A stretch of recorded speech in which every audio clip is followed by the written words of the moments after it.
Into another live edition of the Patriots Beat Podcast right here on the CLNS Media Network. It is Brian Hines from Pat's Pulpit. It is Alex Barth from 985thesportshub.com. And pretty busy day down there at One Patriot Place today, and it just got even busier. Sorry, we're about 10 minutes late here because, as we all know by now, the Patriots have mutually parted ways with Bill Belichick, and we can get into all that, but I guess we could start with the most recent news here that just came from Ian Rappaport about a half hour ago. Is there is a succession plan in place for Jerod Mayo to become the next head coach. And down at Gillette today, Robert Kraft was asked the timeline for this hiring process, and he said they hope to move very quickly, and it looks like we're moving pretty quickly here because, as Rappaport said, they established a firm. They have a contract in place. It was communicated to the NFL, so they don't have to go through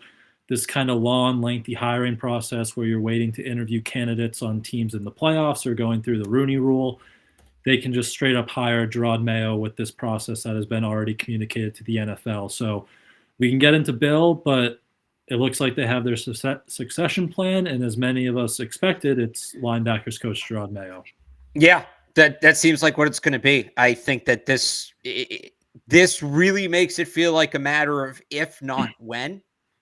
And I would guess that, given the way Kraft spoke today and other kind of reading the tea leaves, it's coming soon.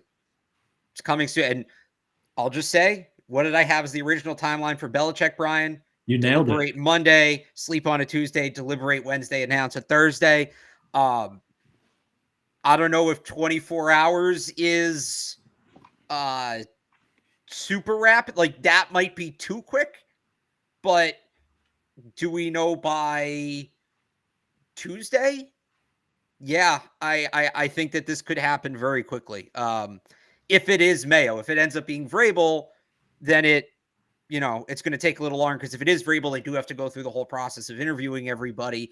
I would say if they interview Mayo, not a great sign for Jerod Mayo, because they can hire him right now, right? So if we see Jerod Mayo's interviewing, I'd say that's not a great sign for him. But if they want Mayo to be the guy, I mean, they could do it right now. We could get it during the show. I don't think we will. I think they're going to let Bill Belichick have his day.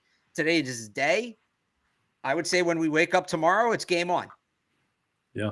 And that was something Kraft was he didn't want to take a lot of questions on the future. He wanted this to be Bill's day. He, wanted to talk about the last 24 years and all that, but he did, field one or two questions there at the end, and he just said, we're going to move very quickly here.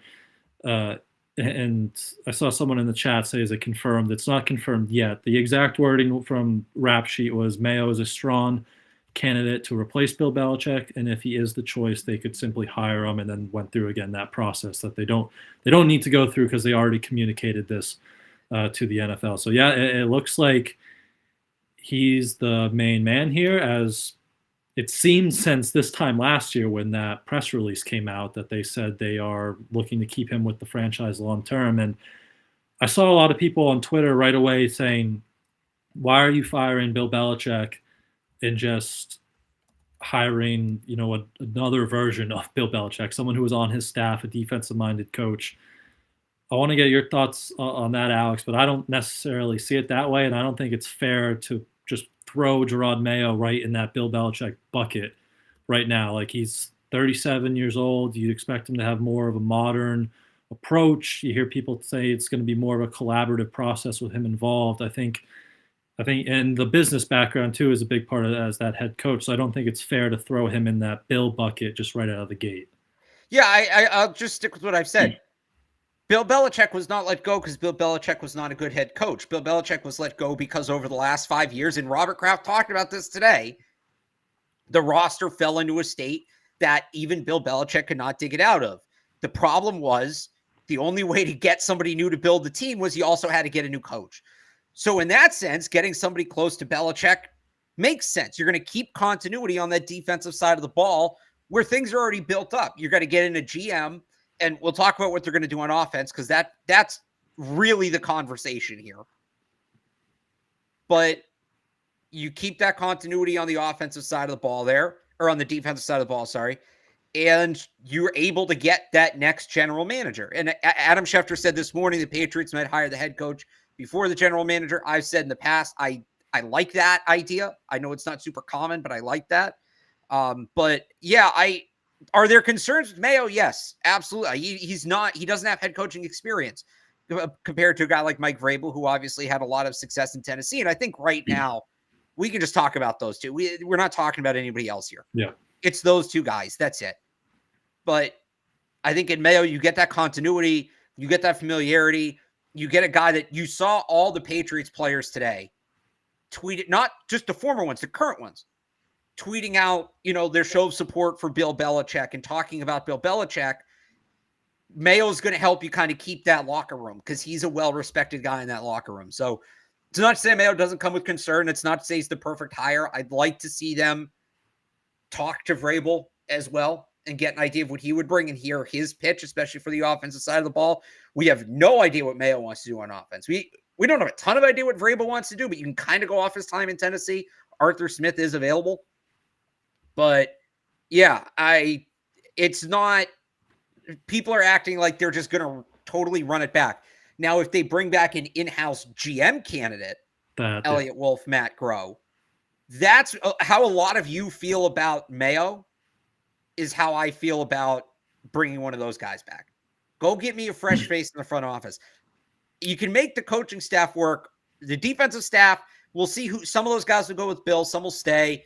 Hopefully you replace Bill O'Brien on offense. We'll see who Mayo turns to. Maybe it's Josh McDaniels. Maybe it's somebody new. But the front office is really where they need to start over. Coaching, they could start over, yes, but if it's not going to be Bobby Slowick or Ben Johnson, whatever, at that point it is what it is. Front office is where you got to go get somebody new. I see people in the chat talking about Adam Peters. That's the guy. That's the big guy everybody's talking about. The other people, I like Ray Agnew in Detroit, a former Patriots draft pick. Roman Pfeiffer has kind of risen up the Broncos player personnel department. They've had a couple of good draft. Russell Wilson trade didn't work, but he was a scout until 21, so that wasn't necessarily him. That's where I'd like to see them get somebody kind of newish. I don't necessarily have a problem with them keeping the lineage in the coaching spot. Yep. Especially because, you mentioned the defense. Not only you hope they could keep as much of the staff as possible. You'd expect maybe Steve and Brian follow their dad wherever he goes, probably Atlanta. But those like the Marcus Covingtons, the Mike Pellegrino, he might be a Bill guy too. But you hope that you can keep some of those guys, and then the players too, like Anthony Jennings, Mac Wilson, guys who really like Jerod Mayo and thrived in that system. You hope you can retain those guys. So again, the defense was good, and then the offense is where it gets interesting. Does he keep Bill O'Brien? Does he go somewhere else? Interesting, McDaniels. He was there today with to listen to Bill's final goodbye there. Do you think he's just following Bill, or do you think there's a chance maybe O'Brien's out and McDaniels comes in? Or I know there was. I think McDaniels was there. I think McDaniels was there for Bill. Yeah, I think he was there for Bill. That was my sense too. But Kraft does like him, so I don't know if they could be in a tug of war match for Josh McDaniels or something. But yeah, the offense will be interesting, and the GM is definitely the big one. Like who's shopping for the groceries, and that's probably where you need the biggest systematic change from Bill. You need a new set of eyes. There, you mentioned a lot of good names there. The other one I'd add is Trey Brown, who's the Bengals senior personnel executive. Okay.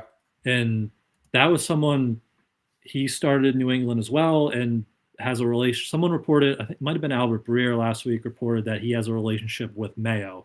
So we talked about that, like Adam So Peters. that's important, yeah. We talked about the Adam Peters and Mike Vrabel relationship, but Trey Brown, someone who reportedly has a relationship with Mayo. So he's been in Cincinnati, which has obviously done things, pretty well. They're a good football team. So, and he started here in 2010 in the scouting department. So that would be a name. If Mayo does get this head coaching job, Trey Brown would be a name to really watch, I think, in that GM search. Yeah, that makes it. The relationships, that's where you really got to pick it apart, is who knows who wants to work with who. So that I hadn't heard that name, actually. That's a good pull by you. Yep. So, but it does, we can take it back to Kraft. Another interesting quote I thought he had today, talking about the power, that Bill Belichick heard. He said, we need checks and balances in our life and in our organization. So not that we expected Mayo to have full control of the roster and be a head coach and the personnel, but it does look like they want to get to that more collaborative approach of scouts working together, not Bill just coming in and overruling these guys, but have this Right. Big football operations as a whole that is all like on the same page and all pushing to one goal together. Yeah, and I think it's good. They're going to kind of modernize it. The idea of one person overseeing it all, right? That was a Parcells thing. That's not really how it's done anymore. And you see that there's been this third role kind of added in a lot of front offices, which is president of football operations. Yep. Now, that's not like what the Red Sox have, president of baseball operations, where you're essentially giving the GM a fancier title. That's not what that is. What the president of football operations is basically a guy who sees it all from 30,000 feet. And the head coach and the GM both report to this person. Basically, everybody reports to this person. He kind of traffic cops the whole thing. And I think having somebody like that, if you have a first-time head coach, if you have a first-time GM, is very important. And some people who have a role like this, John Lynch in San Francisco sort of does. He's both this and the GM, but from what it sounds like, Adam Peters essentially functions as their GM, and John Lynch is this kind of overarching football czar that coordinates things between Peters and Shanahan. Another guy had recently went away, but John Lynch, John Elway in Denver, right, had kind of a setup like that. So this is where I wonder. Now, look, Mike Vrabel's going to have head coaching offers, but you throw a little money at him. He doesn't have to do the day-to-day grind. Do you have him kind of sit up there? He gets to be, a resource for Jerod Mayo, for some of these young coaches. He kind of helps steer the organization in the right direction. He can even be somebody Kraft goes to for advice, things like that. I would love to see them somehow, even if it's not Vrabel. Maybe it's Scott Pioli is a name we've heard thrown out there. Maybe it's Bill O'Brien. I don't love him in that role, but the idea is you want somebody who's either been a head coach or been a GM. In O'Brien's case, he's been both, was good at one, not very good at the other. But I think having some sort of, again, president of football operations, VP of football operations, or two different names that this job has been given, I would like to see them somehow, some way fill that role, create and fill that role. Yep. Vrabel would be an interesting one there because, he's played, he's coached for a while. Maybe he's interested in that. Kind of, you told me down at Gillette, and I thought of like Brad Stevens immediately, where you don't expect it, but maybe that's just something he's willing to do. Well, Brad Stevens is the GM, so that's a little different. It would be more like a little different, but Cam still Neely. that elevation. Yeah, Cam Neely is a good one. Right, too. where why am I blanking on the GM's name? Don Sweeney. Thank you. Where Don Sweeney's the GM, he handles the day-to-day. But when you talk about the big picture, hey, what do we want to structure our offseason to look like? Hey, here, like we're talking about making a major trade here. That's where he kind of steps in and becomes a part of the process. And I think he does some of that with Bruce Cassidy too. So I think that there's value in having somebody in that role, especially if you're going to have a first-time head coach, a first-time GM, first-timers in both. It's interesting because we're not talking about it as a role that needs to be filled because it doesn't currently exist. And there's not real candidates for it because you're not, people are in that role and they're not. You're not necessarily a free agent in that role like you are GM free agent or a coaching free agent. It's kind of this thing that they just have to sort of create out of nothing. But I think they should try to do that because there would be tremendous value in that. Yep. I agree. One other guy, especially if it's Mayo, I wonder, because he held a similar role, albeit at the college level, and I don't think he was as involved. I do wonder if Teddy Bruschi would be open to something like that. Yeah. That'd be intriguing. Just a thought. Yeah. Just a thought. Just throwing names. We're at that point where we're just throwing names out there. But Nick Saban, he's not doing that. Did you see he was back at work today? I saw you had that ESPN interview. What do you mean he was back? No, he was back like in the office in Alabama, like interviewing positional coaching candidates. I don't think he really retired. I think it was because he said that the reason he retired, and I actually think there's some relevance in this to Bill. I think part of the reason I saw the age, right? He said the age. He basically said assistants who are coming to work for him, recruits who are going to Alabama, wanted assurance he'd be there 3, 4, 5 more years. And he was at the age where he couldn't do that. And he didn't want to lie to people. When they said, can you promise me you'll be here this long? He could no longer say yes. And instead of lying to people or just saying no, he stepped away. And that being said, so he went back to the office today because I think he's still going to essentially be around and help out with stuff. He's just not going to be the head coach. He's going to be, I think, kind of this role on pitching. Football operations of Alabama. Right. But at Alabama. So I don't think he'd come and do it with the Patriots. I mean, I'd take him. I don't think he's going to come do it with the Patriots. But I think there's an element of that with Bill, too, where you're looking at right now is I've talked about, I think they can get back to being a playoff contender relatively quickly. Bill doesn't care about that. He wants to win Super Bowls. You're talking about getting this thing back to being a Super Bowl team. You're talking about 3, 4, 5 years. Bill's not waiting that long. He's not going to be here that long. And I think he doesn't want to start it, not finish it. They don't want to start it and then have to change coaches in the middle of it. The timeline is just not there for them anymore. Yeah. Which is why we went down to Gillette today for them to mutually part ways, right? That's right. The main reason for all this is just they're on kind of different timelines right now. And we can transition into that a little bit here because Bill Belichick is officially out. It was a weird vibe at Gillette today, and obviously something none of us are used to because it's been 24 years, almost a quarter of a century. And I don't know, just being down there, and we obviously see it across the league all the time that these coaches getting fired and you don't think much of it, but being down there today and seeing some of the football operation guys and the assistant coaches in the back of the room, it was just a weird vibe. And you realize how much this kind of affects so many people and the trickle down effect this has on an organization and everyone's lives. So just obviously it's new to all of us. We've obviously never covered this, but just kind of a weird day down there at Gillette as they officially move on after, they said they met a few times over the last few days and just kind of came to this mutual agreement that they're on different timelines and it's best for both sides to move on here.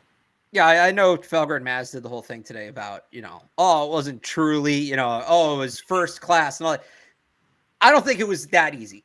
Yeah. But I do think there is some level of mutualness. I don't know what the word would be. Do I think Bill's thrilled to leave the setup he had? No. But I also don't think he fought it kicking and screaming either. Because again, like I said, for him to catch Shula, the timeline wasn't there. It just, unless he wanted to go 4 to 5 wins for the next 4 years until he got there, it wasn't going to happen. So, but I thought the organization handled it really well. I thought Bill and Robert both handled it really well. And if they were acting and they really can't stand each other, they deserve Oscars because they played it up well. It was nice. It was definitely emotional. Kraft talked about the emotions of the day. Bill even got choked up a little bit, which got I think got some people going. But yeah, it was an eerie day. It was weird. Yeah. It was weird. It was very surreal. I felt like when I walked in, there's all these as tight of a ship as New England as the Patriots are under Bill Belichick, and everybody knows how much that is. The one thing I'll say, dress generally pretty casual. Game days not so much, but you go in during the week and people are in polos or maybe team sweatsuits or whatever. It's everybody, even the media people, everybody's wearing suits. There were all these people there. It kind of felt like a funeral a little bit. Yeah, that was the vibe. And then because then they walked us all over to the media room and it was just this quiet, weird. The whole thing was odd. And yeah, I don't think it hit me until halfway through Bill was speaking that I was holy crap, we're never gonna hear this again. Because I'm sitting in that same room that I've heard him address the media so many times, and he's kind of talking in that same tone. He started off, by the way, this is gonna be a great trivia question. Cracks a joke to get up there. This is gonna be a great trivia question one day. Who is the only player Bill Belichick mentioned by name in his Patriots farewell press conference. I'll give the chat 10 seconds so you can figure it out. There's only one player in the entire, call it 6 minutes. I think it was a little under 6. In the entire 6-ish minute statement, Bill only mentioned one player by name. Does anybody know? Tim Tebow. Walks right up, goes, I haven't seen this many cameras since we signed Tebow. And like it was like, oh, he's shooting a shit. It's great. I do think, by the way, a couple of people got it there. I do think that I don't have a problem with him not naming players. I don't, because you go down that road and then it's who didn't he name, and it's so many people. He said thousands of players. I mean, I think the number of players to play in a game for him is like just under 500. I'm actually going to look in a second. But then that's not including, that's 53-man roster. That's not including all the guys he had in camp, the practice squad guys, right? Guys like that. I thought he hit all the right notes. I thought Robert hit all the right notes today, and I thought they did a very good job. Yeah, it was very well done. And did you see Tebow actually responded on Twitter? Oh, did he? No, I didn't see that. What did he say? He just said, "That's about all I did. LOL. Congrats on being one of the greatest ever, coach." So yeah, he's not wrong. Yeah. I mean, he's not wrong. He came in, he threw it around at training camp for a week or two, and then that was about it. So that was funny how he started off there. But yeah, it was very well done with both sides. Obviously, they pitched it as mutual. You got that sense. It doesn't seem. I would call it mutual adjacent. Yeah, like there were a lot of reports today how they're not, and we've known that relationship has kind of, frayed a little bit, especially since Brady departed. There were a lot of reports today how, a lot of talk about the Kraft pin at the breakfast, the owners meeting back in March, how Bill didn't really support Kraft's cause there, and some other reports about how that relationship has kind of gone south, especially since Brady left. But by the way, you want to guess the total number of players to appear in at least one regular season game for the Patriots in the Bill Belichick era? I was under. In one, say the question again. Players to appear in at least one game for the Patriots in the Bill Belichick era, one regular season game. I don't think there's anybody who played just in a postseason game, is there? Probably not. 839. No, 634. 634. Wow.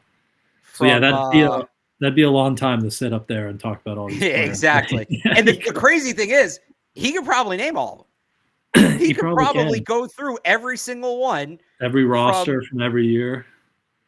Right. I'm trying to find it. I'm just killing time here. I'm trying to find it.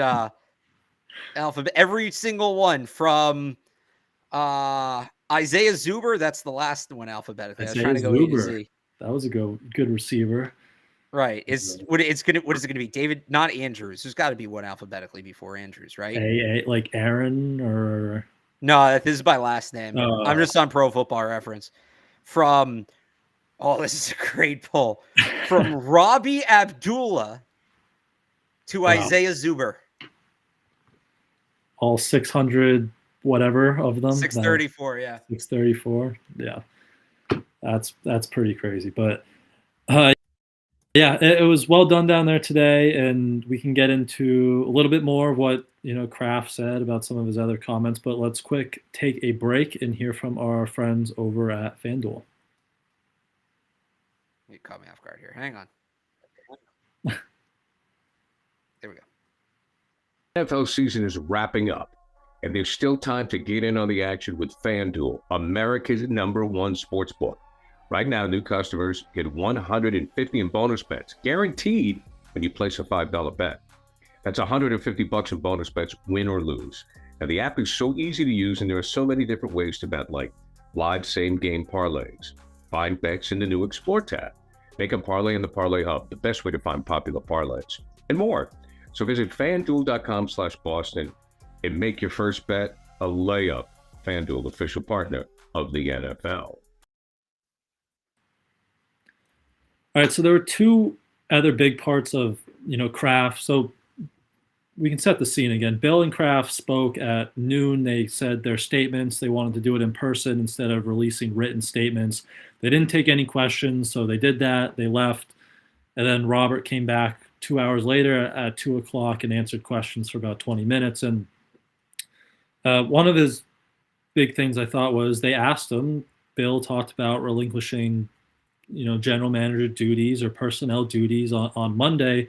Was that ever part of the equation? Would you ever consider doing just having him coach the team? And Kraft said they discussed it, but he didn't think it would work, right? And it's a dynamic that we talked about a lot is who are you going to bring in here that Bill Belichick would just all of a sudden listen to, right? And that would just be kind of a weird setup that you have someone with so much power and so much control for 20 years, and then you just kind of take that away from him or ease him back from that. It would just be a weird dynamic. So that's how Kraft worded it. He just said it wouldn't really work to be able to do that. Yeah, I thought the other interesting part of that answer was Kraft said Bill's the one who decides how much money they spend, which that's obviously been a big point of debate. Cap spending. Yeah. And, some people said it's easy for Kraft to put that on Bill right now. I mean, sure, if Bill had a real problem with it, he'll fire back in Atlanta or LA or wherever. But can't wait to spend money this year. He's right. We talked about it. There's just really, you weren't going to be able to find somebody who's going to be able to overrule Bill Belichick. And maybe he agrees to it in theory, and it's all well and good on January 10th, 11th. What happens when you get to March and the new GM wants to take Jane Daniels and Bill says, no, we need Dallas Turner? What happens? Because you don't want the coach to have a quarterback he doesn't like, which did that. But you also can't be taking a defensive end with this roster. So I do think that ultimately was the breaking point, that there was no way something had to change, but nothing could change. It was I think it was always going to be an all or nothing decision. I don't think there was any magical formula to keep Bill here in a different sort of role. Yep, absolutely. And the other big part or big topic of discussion that Kraft was asked about was there any consideration of trading Bill? Because as he reminded us, he's under contract. And but Kraft, again, I thought he gave a good answer, and he brought it back to Brady, how they didn't trade Brady because he earned that kind of respect and that loyalty to be able to go be a free agent and choose his next destination. And he said that of Bill, that 24 years of all this, he deserves to be able to be free and kind of go pick his next spot. And he said, people might criticize me for that. That's fine, but that's how we look to build relationships and a culture here. So I thought that was another kind of good answer. You want something interesting, by the way? Sorry, cut in real quick. Sure, Joe Mazzulla is wearing a sweatshirt with cutoff sleeves, and we just asked why. He said he's on to Milwaukee. I saw that's a good. I saw the sweatshirt. I didn't see the. Oh yeah. I didn't see the quote. Your favorite guy, Joe Mazzulla, there, right? Oh yeah. He's winning you over, but Kraft basically said we weren't going to trade him out of respect. He deserves to be able to go pick his next spot, the next coaching destination. Yeah, that one was interesting. I thought that he related to Brady was notable. And saying, yeah, this is just, he earned the right to be a free agent. Look, it's a business. And they could have gotten something of value for Bill Belichick. I do believe it. And Kraft even said, he said, fans might be upset at me, but I did this out of respect, basically. And that's how I feel. I would have liked them to get something for Bill Belichick. I think they could have. But if he did it out of respect, I get it.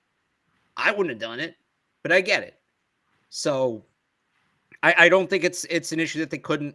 I don't even think it's a thing like where the Titans were just too lazy, which was the report from Diana Rossini. I think Bill wanted to pick where he was going. He wanted to get the right setup. He didn't want to go somewhere that he was going to have to give up an asset to get himself there. And I think after 24 years, Robert probably respected that. And I think there was some give and take in all of it. Look, Bill's still at a year under contract. They still owed him $25 million. And I'm going to guess a lot of the last couple of days was negotiating how much of that $25 million was going to get paid out. This was a chip in Robert's court. Hey, I could trade you. If you want to be let go and be let to do your own thing, you got to give me a break on the contract. So I won't be surprised if there was something to that. I do think respect plays a part of it, but there might be some other reasons too. Yep, I agree with you there. But He still wants to coach. So do you think he's just off to Atlanta here? Do you think that's, I mean, not a done deal, obviously, but they got to be the kind of favorites in the clubhouse right now for him? Would you agree with that? Sorry, say that again. Would you build Atlanta? Would you think that's the number one spot for him right now? Right now, let's see what happens this weekend. Because let's say Dallas or Philly or Buffalo go one and done. You know, any of those openings I think are obviously better. Atlanta's the best of the teams right now. But I wouldn't, everybody keeps talking about this mystery team. I don't think there's a team right now that's out of the playoffs that's going to fire its head coach for Bill Belichick. I think the ones that were going to do that, like, they're gone.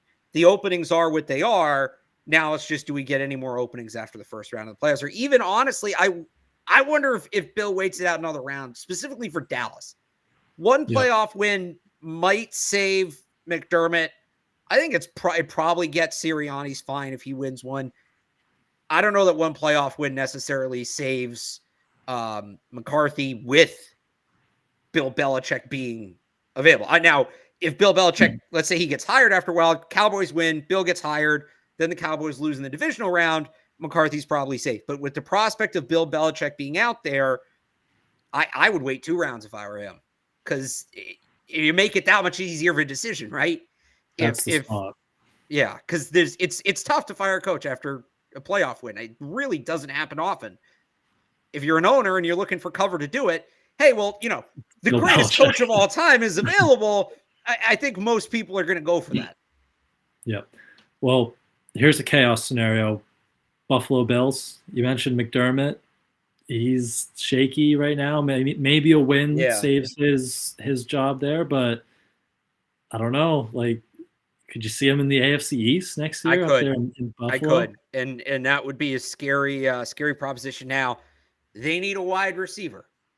We know how Bill Belichick is about getting wide receivers. But yeah, that would, him with some of the defensive pieces they have would be scary. I mean, I think a lot of places, I mean, it's Bill Belichick. Most of the places he goes would be scary. Like Carolina, I'm not afraid of him because as great as Belichick is, David Tepper will screw it up. I'm not super worried about that. Like he'll mess it up somehow. Washington, I just think is too far away. I think if he had maybe 5 or 6 years, he could really get that thing going, but I don't know about this timeline. He'd have to really, hit on some long shots. Anywhere else, I mean, Seattle, quarterback away. Atlanta, quarterback away.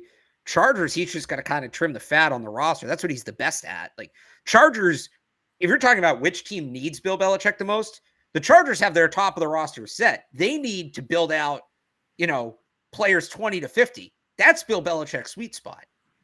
There's a team that he's a bet now. That might be more work than just going to Atlanta, getting the quarterback and going. I'm not saying he most definitely wants to go to the Chargers. There's some other things there about how they spend and all of that. But you talk about Bill's greatest strengths lining up with what a team needs done most. That's the Chargers. So he's scary just about anywhere. Yep.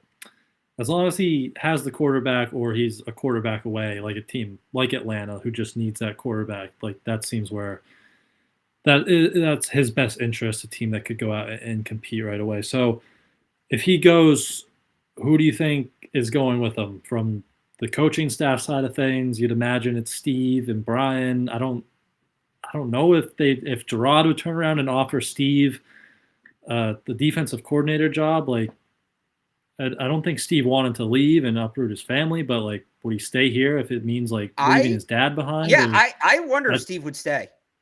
Him and Jerod are close. That's real. That's not a media talking point. That's real. Yeah. Him and Jerod are close. He'd probably be the DC.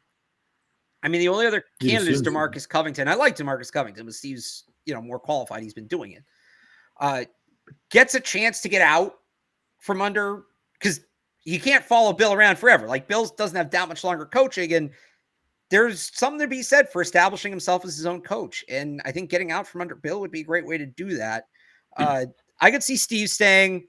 I could see DeMarcus Covington. I think if Jerod Mayo says, "Hey, you're going to be my DC," that makes all the sense in the world for DeMarcus Covington. But like Pellegrino, I think, is probably a guy that's gone. Like Brian's probably a guy that's He's gone. a Bill guy. Yeah. On the offensive side of the ball, Vinny Sunseri, Troy Brown. We mentioned Josh McDaniels. I know he's not really here, but he kind of fits in that. Joe Judge and Joe Cam Judge. Akers The ones that are going are Joe Judge, Cam Akers, Josh McDaniels, Matt Patricia. Those are the first. They're going to be up there on the podium with Bill. That's the staff. Right. Those are the coordinators. Those are your three coordinators. Your three coordinators, and Matt Patricia's overseeing all of it. But yeah, I think that's pretty much everybody. Who did I say? O'Brien, I don't think is following Bill. I don't think he's necessarily going to be here, but I also don't think he's following Bill. He may just get left out in the wash in all of this and just end up completely out of the circle. Covington and oddly enough, Steve are the two that I think have the best chance of staying. So I think you'll get one of Steve or Covington, and then maybe whoever you don't get becomes Bill's defensive coordinator. Right. Could see that kind of path going down because, Covington and Pellegrino were the two assistant coaches I saw in the room today. I listened to Bill, and Pellegrino looked pretty emotional, but he's a Bill guy. He's a former lacrosse player. Bill gave him his shot here, so he's a great coach. You'd love to have him back. He's done great work in that cornerback room, but you'd expect him to maybe follow Bill. And then, if you could retain one of Steve or Covington and promote them to be the defensive coordinator, I think that would be kind of a no-brainer there. What you got? I tweeted out the list of players. Somebody else, don't give him any ideas. He's going to write a piece about all of them. The interesting one is going to be, I think there are a couple of guys, both on the coaching staff and in the front office, you might end up seeing Bill and the Krafts bidding against each other for their services. So Covington is one. Covington's one that could get a pitch from both sides. And who makes him the better offer? Cameron Williams in the front office is another guy. He's the director of college scouting, and he's somebody that's spoken about very highly. Do the Krafts want to keep him to kind of have some continuity in the scouting department? Does Bill want him? And we may not know. They may just go, and we may not hear the circumstances behind the decision. But that's going to be really interesting. That there probably are a few guys that both Bill will want and the Krafts will want to keep, that you'll get some back and forth for. Yeah. And as Josh asked here, he said, would the front office guys leave now? Has to be next year. Those guys usually stay on through the draft, even if it's a new coach or general manager. You usually keep those scouts like a Cam Williams on till the draft because they spent the last 4, 5, 6 months doing all this hands-on work, traveling to schools, meeting all these prospects that are in the upcoming draft, and setting that board. And then you have the Mayo and the GM come in and kind of establish the path you want to go. So those guys usually stay on. But if you have Bill maybe saying come with me to Atlanta or come with me wherever, that might entice them to kind of leave early there. I would say draft guys usually stay just because their season's a little different, right? It goes to the draft. So even if you're bringing a new GM, you can't start the board all over right now. So you'll see some people stay. Yep. I agree with you there. But let's take one more quick break very quickly. And speaking of some of these jobs that are available, everyone might need LinkedIn. Oh, I got to read this one again, don't I? Hang on. Oh.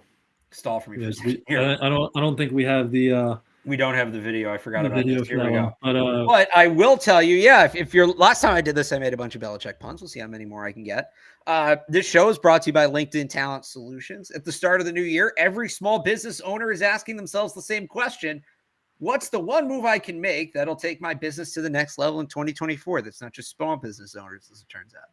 LinkedIn Jobs knows that your success all depends on the team you surround yourself with. That's why LinkedIn Jobs has created the tools to help find the right professionals for your team faster and for free. So, we get that report about Jerod Mayo, could be fast. Krafts don't have to set up a bunch of interviews, fly people in. So there you go, fast and free, just like LinkedIn Jobs.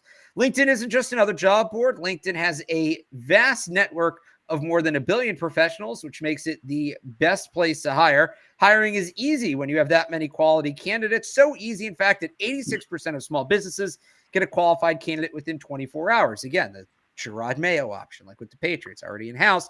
But if you don't have that candidate in-house, you can check out LinkedIn Jobs. Again, over 1 billion qualified candidates, and they'll help you find the right person for your team like that. It's why small businesses rate LinkedIn Jobs #1 in deserving quality hires versus leading competitors. LinkedIn also knows that small businesses are wearing so many hats and might not have the time or resources to hire. Thankfully, with LinkedIn, the process is intuitive, quick, and easy. Post your job for free at linkedin.com/beat.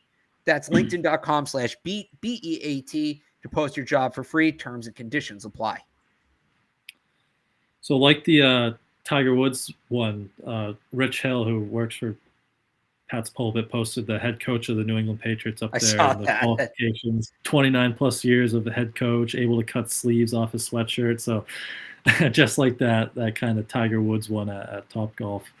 But yeah, go check out LinkedIn. Maybe there's some Patriots front office jobs posted on there. But yeah, we can kind of wrap it up here. But was there any other kind of notes or little snippets that we didn't talk about that you heard Bill or Robert or talk about today, or anything from big picture moving forward that we didn't get to that's on your mind?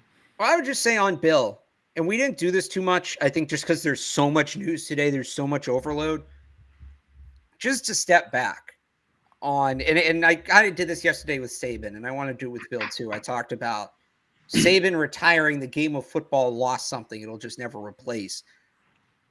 Bill's obviously, it sounds like, still going to be coaching. So we'll still see him. But, I mean, you, me, a lot of Patriots fans, watching a Bill Belichick coach football team is all we know. And It is still kind of weird that it's not going to be the case moving forward. I go back to, I remember when John Madden passed away. A lot of people talked about how John Madden taught, multiple generations of people football, whether that be, Sunday night, Monday night football as the color commentator or like the Madden video game.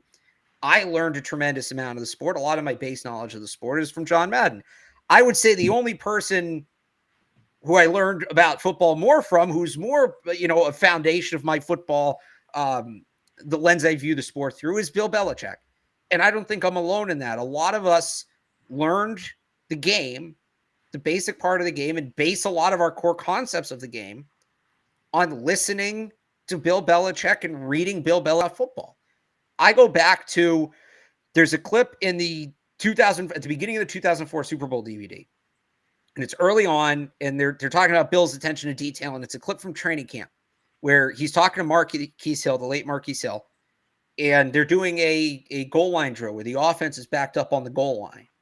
And I guess Marquise Hill, they don't show the actual play, but Marquise Hill jumped off sides. And Bill kind of goes to him and says, all right, look at the situation. If you jump off sides, what does the offense get? 5 yards, right? They're off the goal line. If they move, what do they get? That much, right? He holds up his fingers. He goes, about that much. And it's a little thing, but how many moments are there like that? Some smaller, some bigger. The intentional safety. When we first learned about the double score, some of the draft philosophies he has, a year too early versus a year too late in terms of, roster management. These are just a couple off the top of my head, but so many things that our generation knows and thinks about football came from Bill Belichick. And I think a lot of those things will still be prevalent in the Patriots organization, whether it's Mayo or Vrabel. I think a lot of those things will still be prevalent. But it's this beyond being the greatest coach of all time, Bill Belichick was also a lens into this sport for an entire generation. And he will continue to do that wherever he continues to coach, I'm sure. And I know I will still learn things from him. I'm still going to make a point to, if not watching every one of his press conferences, at least reading all the transcripts. But it's just never going to be quite the same.